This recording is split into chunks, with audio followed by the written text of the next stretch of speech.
नमस्कार, मैं डॉक्टर कविता मेहता।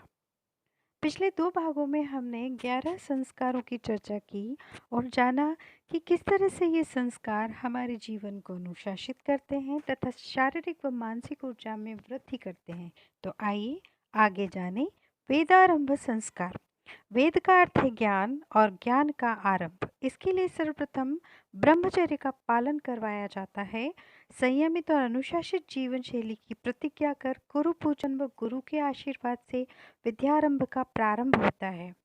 वेदारंभ इसलिए कि समस्त विद्याएं वेदों से निकली है। प्राचीन समय में अलग अलग विद्या अध्ययन के साथ मूल वेदों में भी निपुण किया जाता था। 13वां संस्कार, केशांत संस्कार। ये संस्कार मूलतः शिक्षा के आरंभ में होता था, जो ब्रह्मचर्य का आरंभ होता था।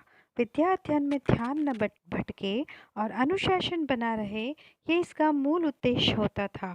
परंपरागत तरीके से स्नान करवाकर मंत्रोच्चारण के साथ यह प्रक्रिया संपन्न की जाती थी।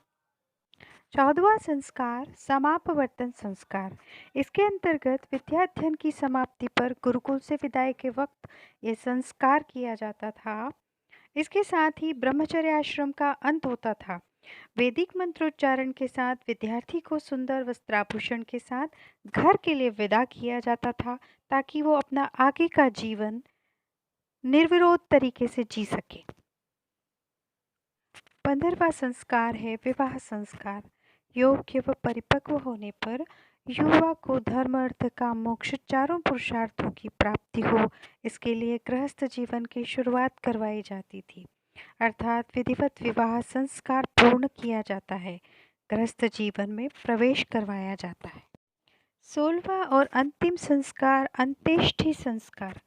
मृत्यु के उपरांत आत्मा भटके नहीं, उसे मोक्ष की प्राप्ति हो या बंधन मुक्त होकर प्रसन्नता से नया जीवन जन्म हो, इस उद्देश्य से विधिवत अंत्येष्टि संस्कार पुत्र द्वारा किया जाता है। धन्यवाद।